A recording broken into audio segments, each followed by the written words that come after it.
What's going on through your mind when someone talks to you about Kobe? Just now, just in general? In general.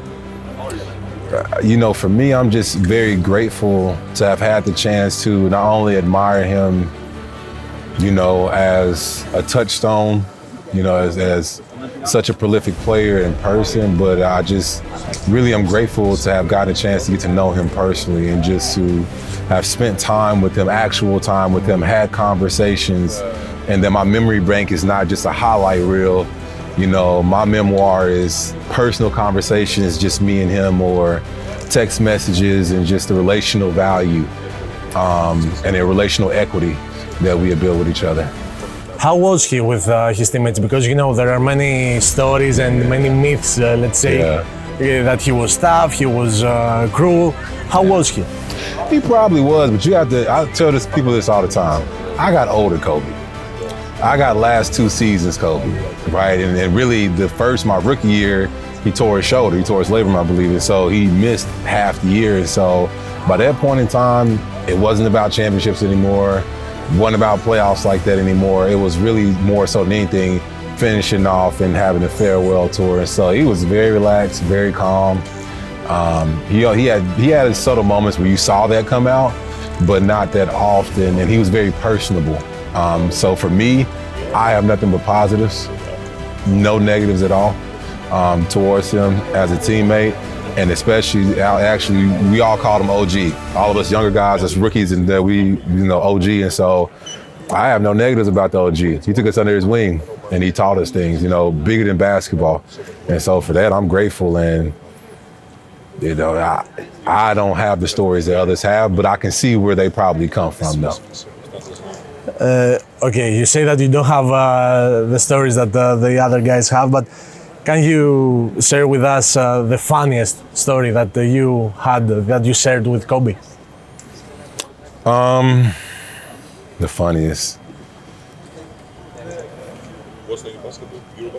One of the funniest things, and I may be, obviously it's just 8 years ago, 9 years ago, so I may be a little off in my facts about it, but it's either my rookie year or my second year. I think it was my rookie year. And I get traded out to, the Rockets let me go. I go out to LA, and it's trade deadline. And Kobe didn't really practice with us. You know what I mean? He would come to games, but obviously at his age, he couldn't put that kind of mileage on his body to practice every day. And so it's this trade deadline day, and he walks in the gym, and we haven't seen him in a while, so everybody's like, "Oh, Kobe, OG." And he walks by after all the fanfare, and we all are nervous because we're losing at that point in time. So we're like, man, we're on the chopping block to get traded. And he walks in, he's like, I won't be seeing some of you guys after today. He walks off, and we're faces are doing, no, that if he said that means he definitely knows who's going to get traded today. And it just everybody was spooked, man. We practiced so hard, everybody played real hard, trying to make sure it's not me. Let me make a statement right now, but that was pretty funny. What do you remember from his last game? I remember everything about that game.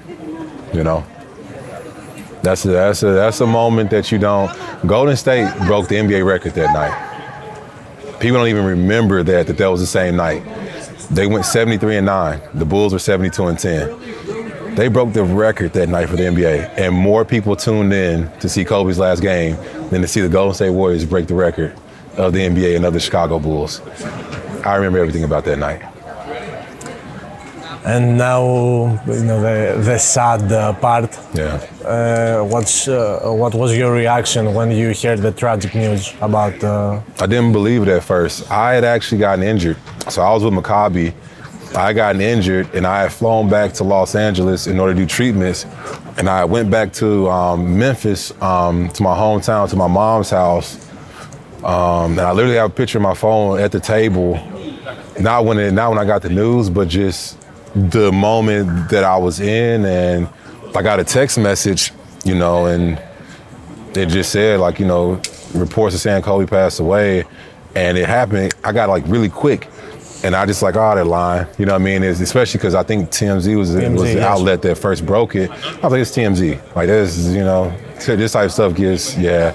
So I put my phone face down, and I was like, And then after that, just like bzz, bzz, bzz, bzz, bzz, like my phone just started blowing up, and I don't know. I just turned my phone back around, like, hold on, it's way too many messages, way too many people reaching out, and I just saw him the week before. Yeah, I just saw him the week before because I was at Sports Academy at the time, Mamba Academy, doing my rehab. Like I said, I just went back home for, I think it was a holiday, and I was flying right back out to Los Angeles, and I just saw him the weekend before, hadn't seen him in about 2 years. Finally got a chance to talk to him again in person, tell him thank you. We had like a 5-minute conversation. He just told me he was proud of me. You know, he saw that I had a son. He saw that I got married. Because at the time when I played with him, I wasn't married and I didn't have my children. And so he just was saying, the young fella, I'm proud of you. You know, and I see that you have your son. I see that you got married, that you got your family. You're doing your thing. And, you know, I'm really proud of you. And we had a conversation, and then boom, 1 week later, you know, was in him being with us. And yeah, man. Yeah.